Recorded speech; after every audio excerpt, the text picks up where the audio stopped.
Well, there seems to be a bit of uh, a strange turn of events because the United States, for the last couple of nights, has not attacked Iran, and all is quiet on the Hormuz front.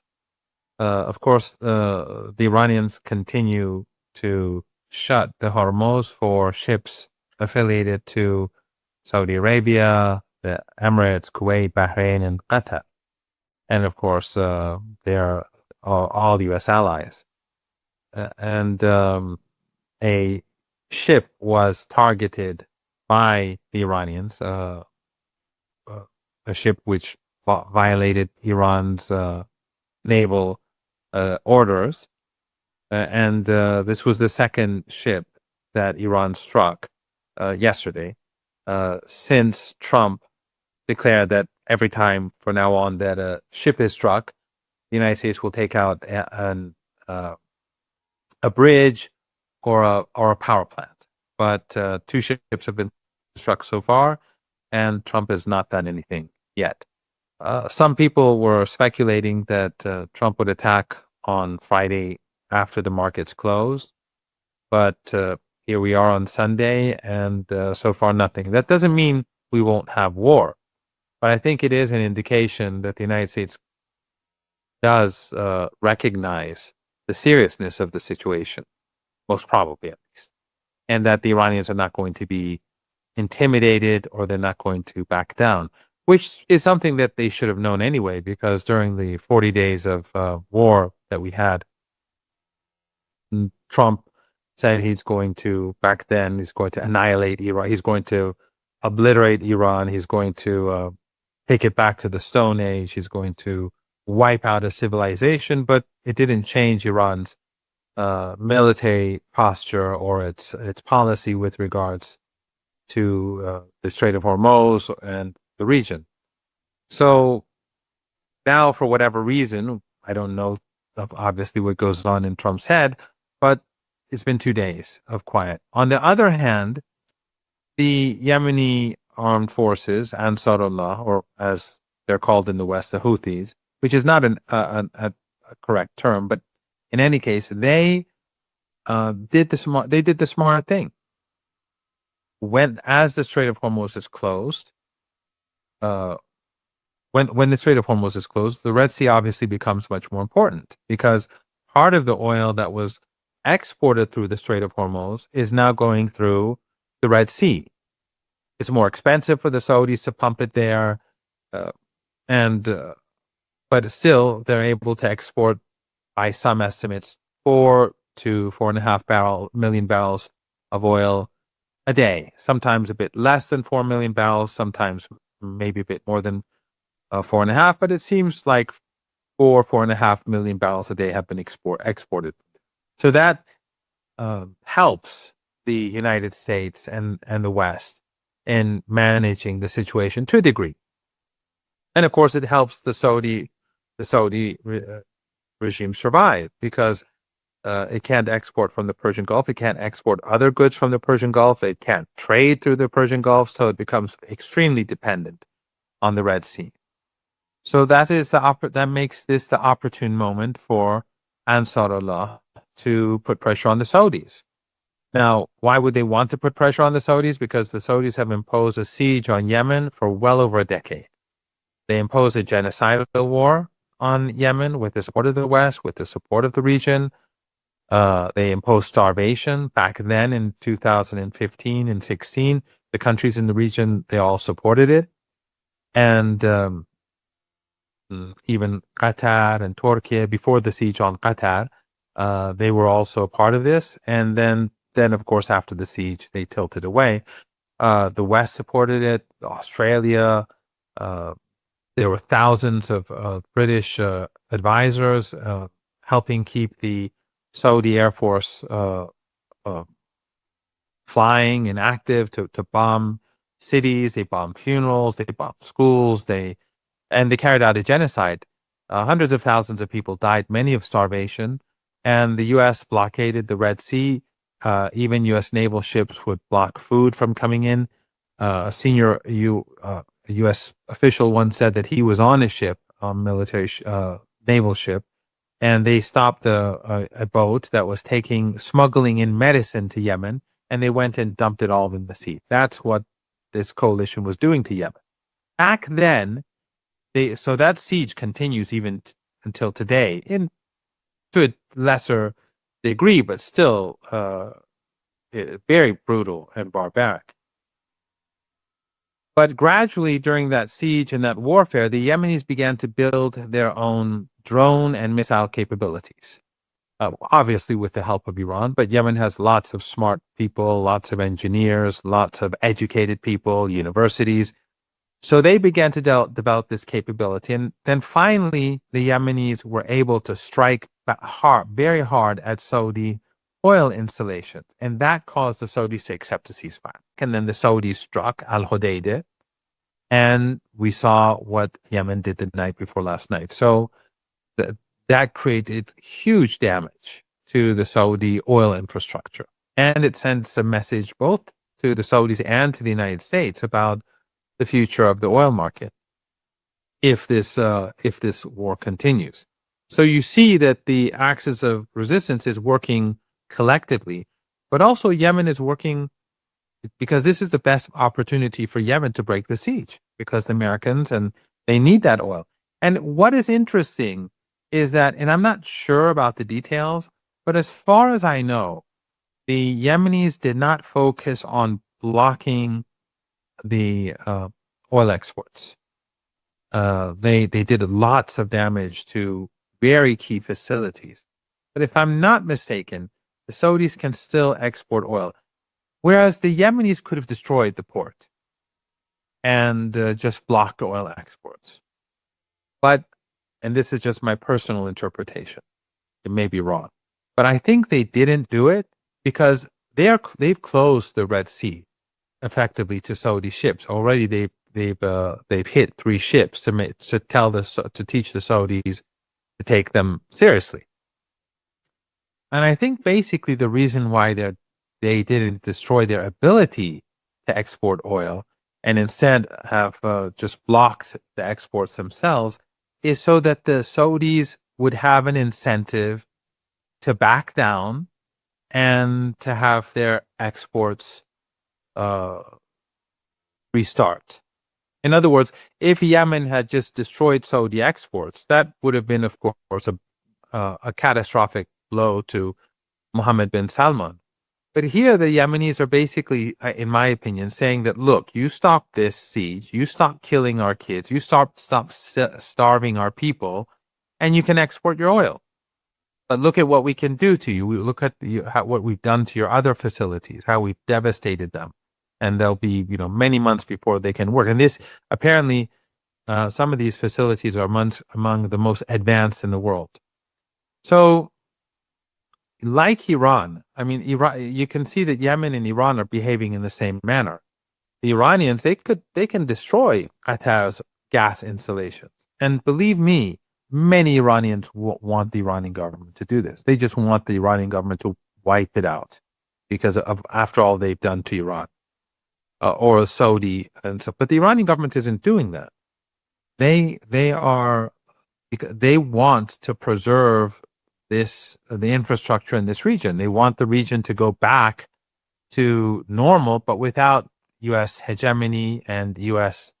Domination and constant U.S. threats. So when the United States threatens to destroy Iranian vital critical structures, the Iranians say that we're going to destroy the critical infrastructure in these regimes that have facilitated this war. But they're not going to escalate themselves first. So they want to keep that incentive. They want to keep this incentive for the United States to refrain from escalation, and for the regimes in the region to put pressure on the United States in order for it to refrain from escalating. But in any case, all this aside, simultaneously, the Saudis are being targeted, the Red Sea is shut for Saudi oil, and the Strait of Hormuz is shut. And it's been 2 days since Trump or his armed forces had stopped attacking Iran, and they have not attacked Yemen either during this period. Well, I guess that's that's the logic of the escalation ladder as well, not to go all out in a all-out war, because that would essentially put the Saudis as well all in if everything is being attacked. So it's that ability to escalate further. This is what usually imposes restraint on the opponent. That is showing you're able to destroy the targets, but leaving out the more critical targets. To give the opponent a chance to change its position. But if we would then put ourselves in the shoes of the Saudis, what kind of how does it look like for them? What are their options now? And I'm assuming that the Americans are putting pressure on them to assist in this war, because the Americans seem to be fighting this alone. Even this Israelis are sitting this one out, which is interesting. I see Iran is not striking the Israelis, but the Israelis are not striking Iran either. So how do you see the world from eyes of the Saudis, as well as the Israelis for that matter? Because they have limited options now as well. Well, first of all, I think the attack from Yemen was probably a major surprise, because the quality of the attack was very high. And obviously the technological advancements made by the Yemeni armed forces and Ansarullah are very substantial. And we have not heard of any success or major success in downing the missiles and drones and cruise missiles. They themselves have said they fired dozens. So their arsenal is very substantial. On the other hand, the Iranian arsenal is enormous. We've discussed this before. The Iranians have been preparing themselves for this war for decades. They've been producing missiles and drones for a very, very long time, and they continue to produce them now. And the Iranians can go on with this for a very, very long time. Throughout the next year, the Americans will run out of military hardware or missiles and air defense systems far before the Iranians. But now that you look at Yemen alongside Iran and its capabilities, it's because I think if I was a Saudi, I'd be terrified, because on the one hand, you have Yemen, which can tolerate, its threshold for pain is very high. It can tolerate huge amounts of pain. It survived the genocidal war. It was treated like Gaza for years. But the difference is that in the case of Gaza, the Palestinian people had huge amounts of sympathy. And in the case of Yemen, there wasn't that much sympathy. It was largely ignored. So, but they persevered. They won. And to their enormous credit, extraordinary, the morality of these people, when Gaza was being, when the genocide in Gaza began, they shut the Red Sea to put pressure on the Israeli regime to bring an end to the genocide, despite all the hardship that they'd been through, and despite the fact that, except for Iran and the axis of resistance, there was very little sympathy for them across the region, even on the streets. So now you see that the Iranians and Yemen, they can tolerate a great deal of pain. The Iranian economy is not nearly as dependent on oil or gas as the Saudis. It is dependent. I mean, it is huge in Iran, but Iran has agriculture. It has its own. It has industries, but it doesn't depend on oil or gas exports like the Saudis do. The Saudi economy is an oil economy, and if that is just shut down for a few months, the Saudis are in serious trouble. They have nothing but oil. They have hundreds of millions of dollars worth of shares and assets and in the United States, so which but I'm not sure if the Americans will allow them to withdraw a substantial amount of money. They and the Emiratis and others to sell their bonds or their shares to make up with, because that would be hundreds of billions of dollars if they actually did that. So the Saudis are in a very difficult situation, and as I said, the Iranians and Yemen can tolerate a lot more pain than they can. But then again, the fact that the Saudis bombed the airport and started this with Yemen, I think was a very irrational decision to take.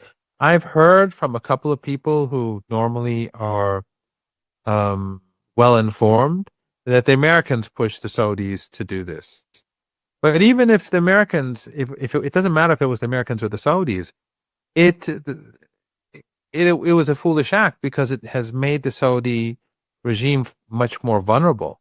If I was this Saudi and the Iranians had sent a plane, I would not have struck the airport, even though I know that the Iranians would probably send in more planes, and every week or so they'd send another plane, or maybe 2 a week gradually. But I still wouldn't risk starting a war with Yemen when the Strait of Hormuz is closed. So I think this puts the Saudis in a much more difficult position. But more importantly, I think it puts Trump in a very difficult position, because during after the 40-day war and the 2 months or so of siege warfare, where the United States obviously lost, Trump signed the MOU, and his justification was that we only have 4 weeks of energy resources or oil left in our reserves. Now, how accurate that is, I don't know. But in any case, there is a problem. There's a serious problem. The Strait of Hormuz was open for a couple of weeks, normalized for a couple of weeks, but it's been closed now for over 2 weeks again. And by shutting down the Red Sea and threatening Saudi installations, the pace in which the shortages increase has risen. And that, I think, puts Trump in a much more dangerous situation. Well, there are a couple of things. One is that, first of all, one thing that I've personally learned during the past, 5 months or so of war, that that the Iranians are actually much better at keeping secrets than I thought. The Iranians talk a lot. And if you speak to Iranian politicians, everyone has their own. Everyone is an authority. We always say that in Iran. Everyone is there. We have 90 million leaders and 90 million presidents and 90 million. Everyone, there is an authority. And often during the past, let's say, a few months, when I've spoken to people who I thought were highly informed, people who are advisors to high-ranking officials, and they'd say something to me about, let's say, what Iran's plans are, what Iran's capabilities are, it would turn out to be wrong. And I think that the military has actually been keeping secrets better than I thought, because these people who usually speak, I would have thought that they were informed, and because of their position that they should be informed, or I thought that they should be informed. They're actually not that well informed. And that, I think, shows that the Iranian armed forces have actually been able to keep secrets military secrets from the public realm quite well. And I would imagine that has probably been very effective in keeping information away from the Americans. Because after all, if I know something, I'll tell someone on the phone, and someone will tell someone else, or someone will listen in on the conversation. I mean, they have the technology that they have it gives them that capability. But from what I've experienced over the past few months, I think that there were things that I did not expect to happen that happened. There were capabilities that I didn't know they had.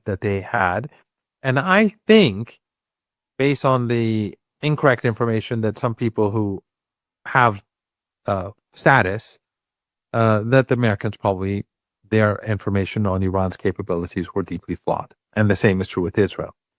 And so one thing that I think surprised them is not just what you pointed out, the effectiveness of their missiles and drones, but also their sheer numbers. The Iranians, they can go on and on with these attacks for a very, very long time, and they're producing them. And they had secret factories underground alongside factories that were out in the open. So the Iranians were, I think, they were playing a game of deception for a very long time, putting some things on the ground for the Americans to see, or the Israeli regime to see, and then underground they were doing other things, or at least they were doing parallel. So the number of missiles and drones that were being produced were far higher than the numbers that the Americans had calculated, much higher, and their capability to continue producing them as well. So that's one thing. It's the sheer numbers, but also the quality and the capabilities. My understanding is that even during the war, the quality of their missiles has been improving. But still they've been prioritizing using older missiles and older drones. Older drones in particular are being used because they have endless amounts of these drones, and they just, since no one is able to down them, since they're not being brought down by any of these, by the United States or the others, they'll just continue using them until they run out, and then they'll move on to the more highly developed technologies. And and one thing that I think that the Iranians have learned, and we've discussed this before, is that during the 12-day war, they saw the flaws in their defense capabilities, and they adjusted. And so the Americans, during the 40 days of fighting, were unable to destroy any of Iran's missiles on the ground or the launchers.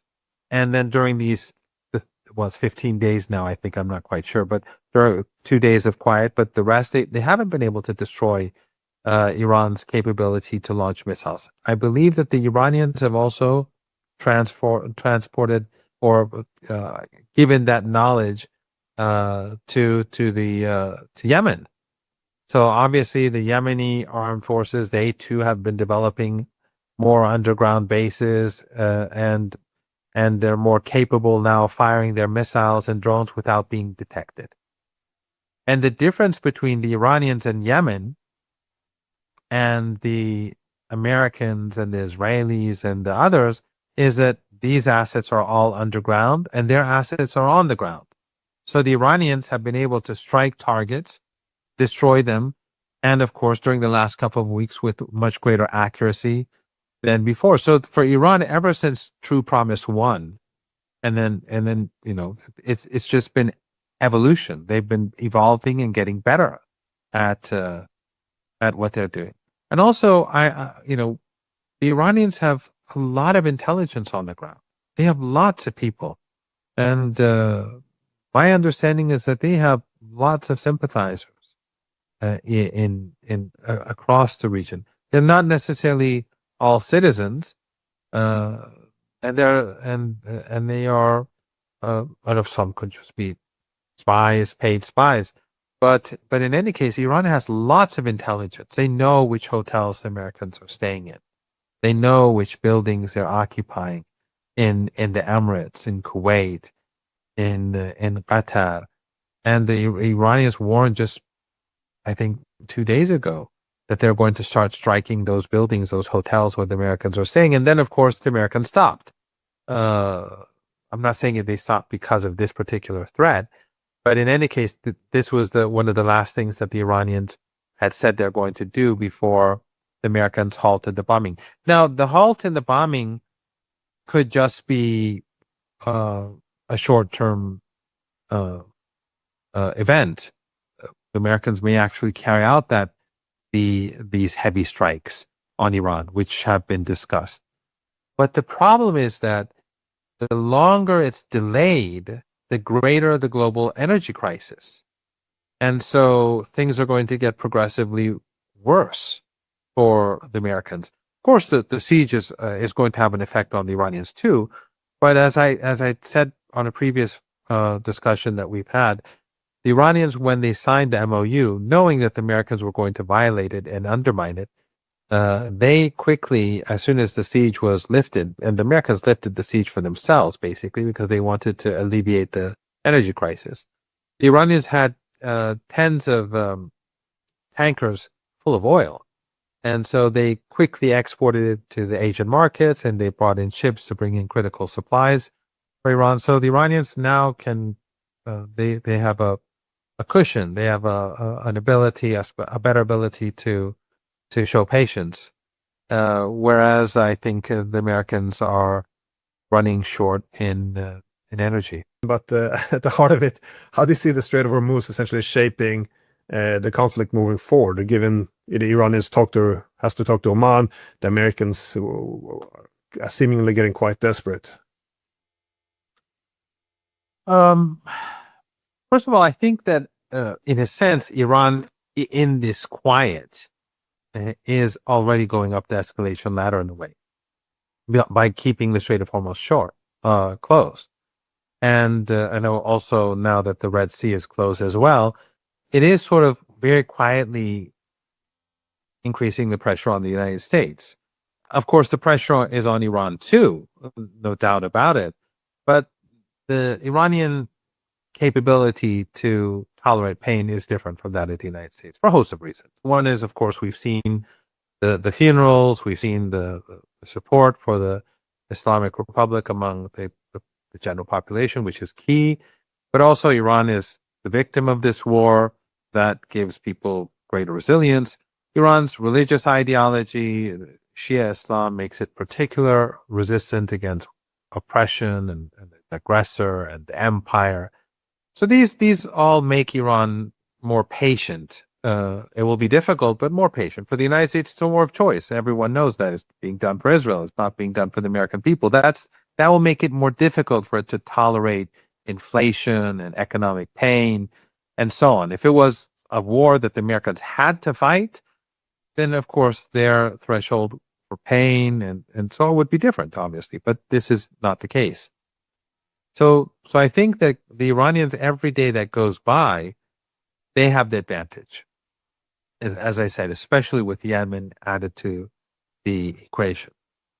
With regards to the Strait of Hormuz, that for Iran, I think, is clearly by now clear to all a red line. That they've taken the Strait of Hormuz and they're not giving it away. They've made this very public too. It's not something that it's not just some thing that someone put out there so that they can withdraw. They've been very clear that the Strait of Hormuz it's forever changed. With the Americans, they can go a couple of different directions. One is they could gradually back down, or they could escalate, or they can continue, which I think would be a terrible option for the United States because they'll fail. Or they can escalate to try to find a solution to force a different situation upon the Iranians where the Americans have the upper hand. They can only do it in two ways. They either carry out a land invasion or they carry out heavy strikes, or both. But if they carry out heavy strikes on Iran, Iran will devastate the Arab regimes in the Persian Gulf. They will collapse, especially now. Until the end of September, it'll definitely bring about their immediate collapse. But even if the Americans carried out a heavy attacks 3-4 months from now, Iran, when it devastates those countries in response for their complicity, they would collapse anyway. But now it would be just the height of the heat is in August in the Arabian Peninsula and the humidity.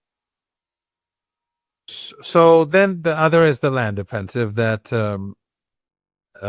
Joe Kent, I think you spoke with, said that. I didn't see the program, and I'll try to watch. But what would be the purpose? The purpose would be to take Iranian islands, let's say that where Iran exports oil, because one of the islands that they keep speaking of is Hark. But when there's a siege on the Strait of Hormuz or on Iranian ports, then Kark is not exporting any oil.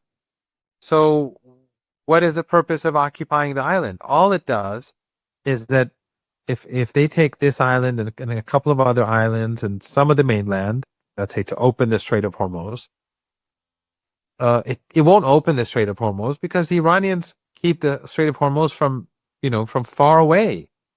I mean, they're striking U.S. bases in Jordan with precision, destroying their key assets.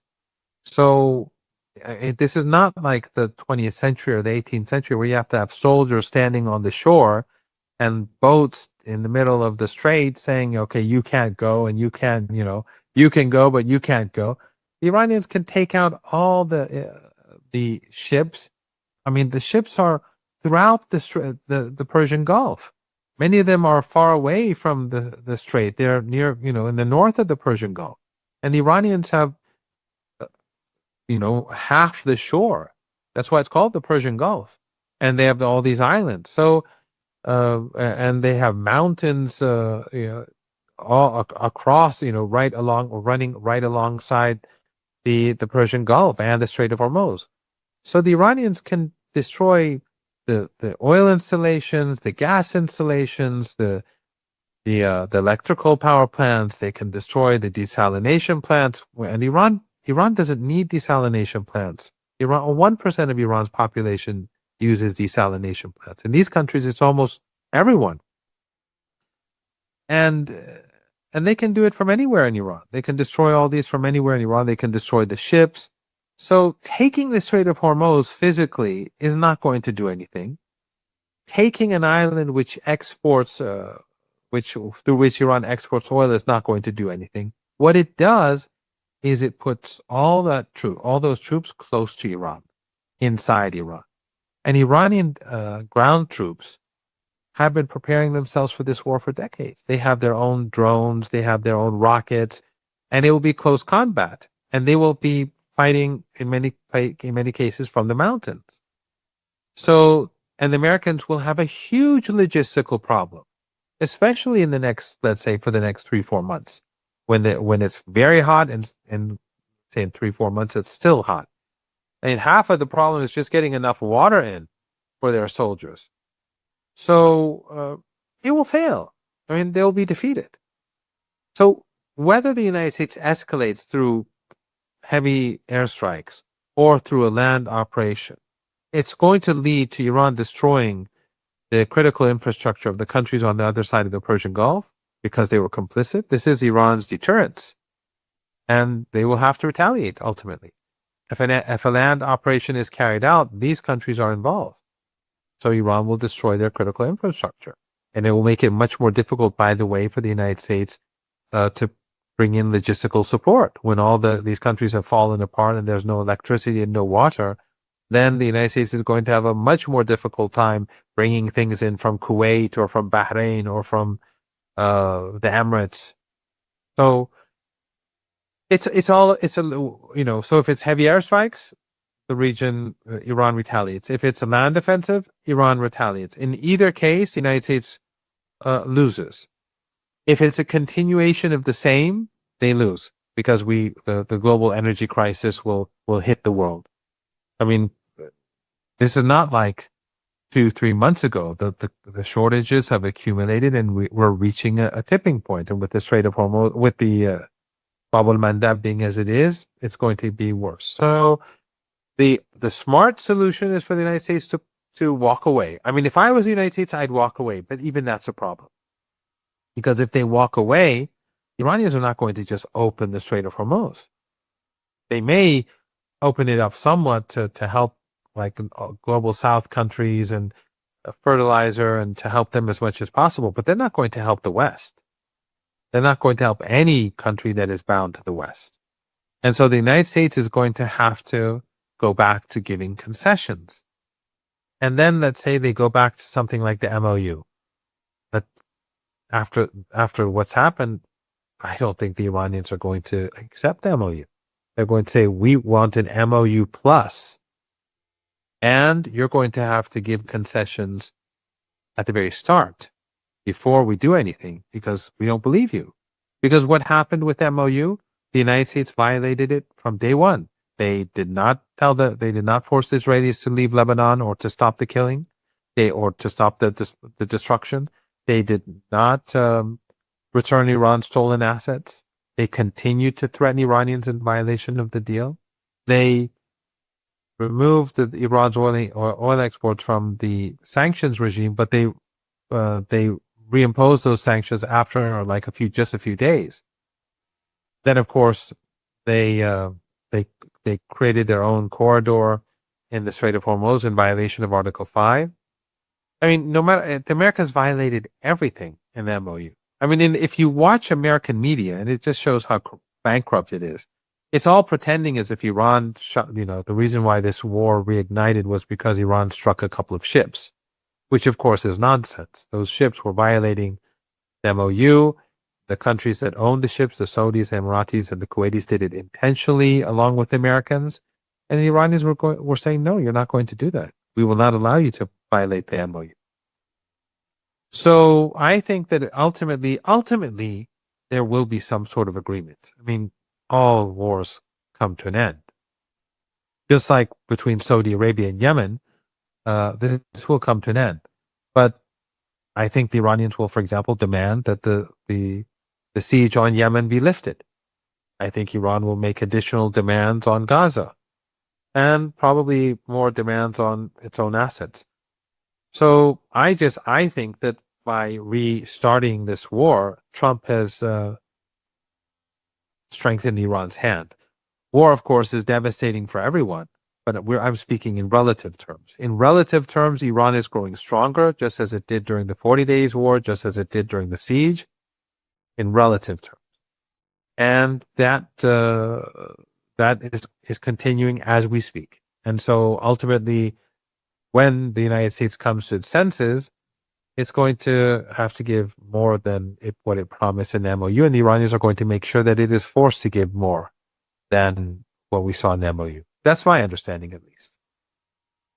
Yeah. And one other thing, Glenn, that is that I think, and again, I'm not privy to behind the scenes information, but I think as time goes by, the coordination between Iran and Russia is growing.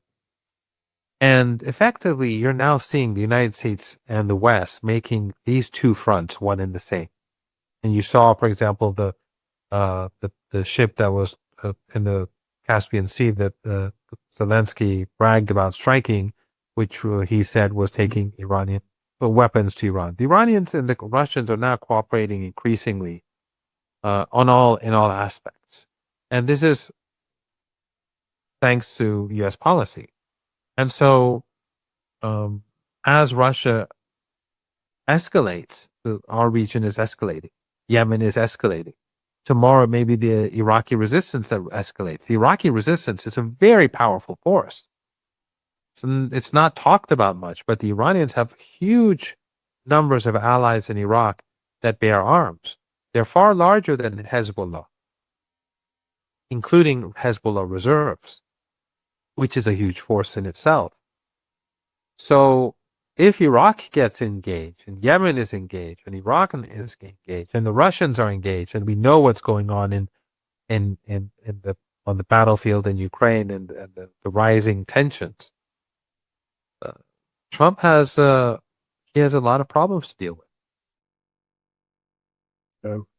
Well, I get the impression that the Iranians, again, no one in Tehran is telling me anything either, but you can look at the interests and, put forth some hypotheses and see to what extent there's some evidence there. And, if you would expect the Iranians to prepare themselves for possible U.S. ground invasion, what would you expect to see? Well, you would assume that the Iranians would begin to hit U.S. proxies in Iraq, hit possible Kurdish groups that can be used as, for a land operation, all of which Iran has done. Also, the geographical points which would be required, such as Kuwait, Bahrain, they're all being devastated now. It looks like they have a special place now for Iran's strikes. So it looks as if the Iranians are, softening these targets, which could be used in an offensive land operation.